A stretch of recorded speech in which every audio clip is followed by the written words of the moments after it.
Everest. The name alone conjures images of impossible peaks, biting winds, and a cold that seeps right into your bones. For me, it wasn't just a mountain, it was a calling.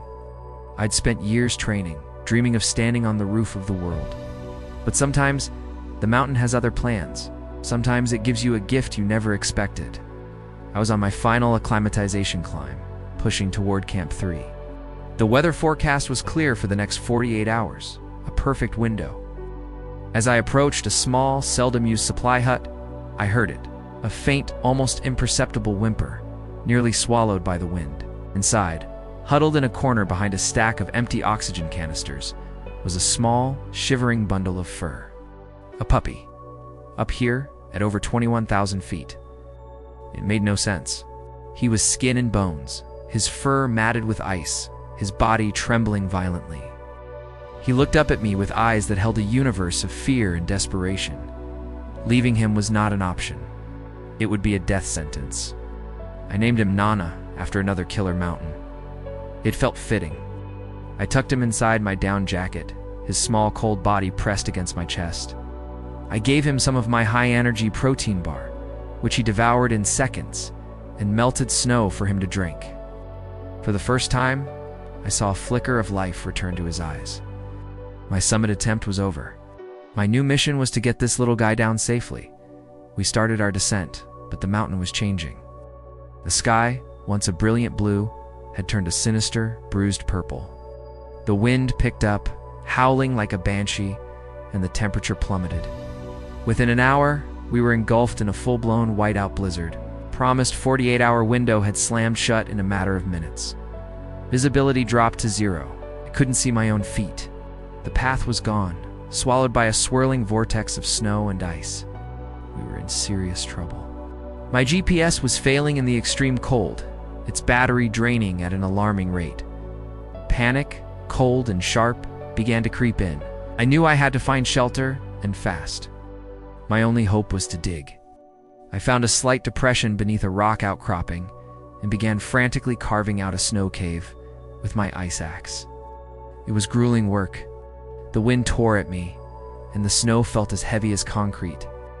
Finally, after what felt like an eternity, I had a small space, barely big enough for the two of us. We crawled inside, sealing the entrance with a block of snow, plunging us into a silent, frozen darkness.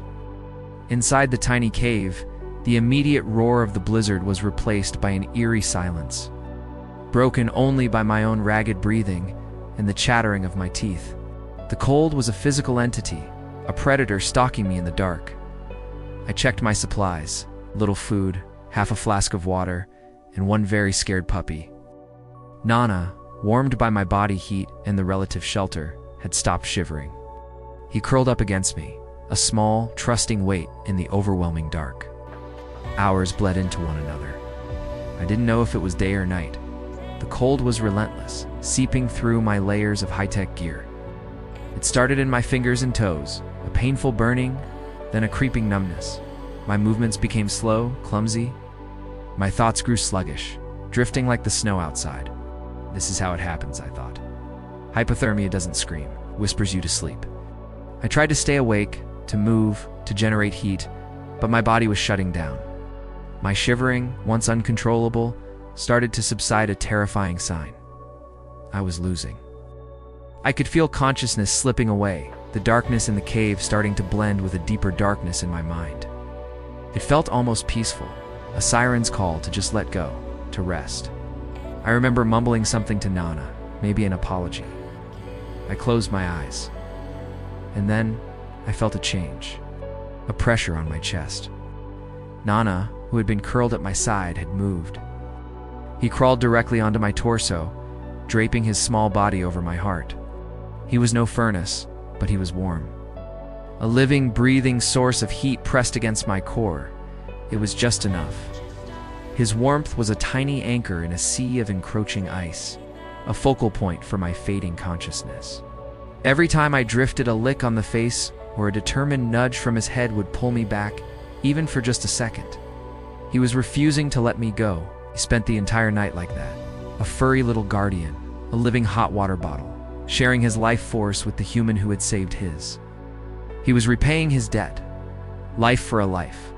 When I next became truly aware, a faint blue light was filtering through the snow wall. The storm had passed. My body was a landscape of pain, my limbs heavy and unresponsive, but I was alive, and Nana was gone. For a heart-stopping moment, I thought the worst, but then I saw it. A narrow tunnel dug through the snowdrift that had sealed our cave. At the end of it, a patch of brilliant blue sky. That little dog had spent hours using his paws and snout to dig his way out. He hadn't run. He hadn't abandoned me. I heard shouting in the distance, a search party. I was too weak to yell, too weak to move, but then I heard a frantic, high-pitched barking. Nana, he was out there leading them to me. The barks grew closer, followed by the crunch of boots on snow. The snow wall of my tomb was torn away, and sunlight, glorious and blinding, flooded in. The first thing I saw was a rescuer's face, and right beside him, a small, furry hero with a tail wagging so hard his whole body shook. They told me later it was the worst blizzard in a decade. No one could believe I had survived a night on the mountain in those conditions, but I knew why I did. It wasn't the gear, or the training, or even the snow cave. It was the literal warmth of a rescued soul keeping my heart beating. I went up that mountain seeking a summit, a personal victory over nature. I came down with something infinitely more valuable. A bond forged in the crucible of a blizzard, a reminder that sometimes the smallest creatures have the biggest hearts. Nana is lying at my feet as I tell you this. His soft snore is a constant, beautiful reminder of the day he saved my life. Thank you so much for watching. If this story touched your heart, please hit that like button and subscribe for more. See you next time.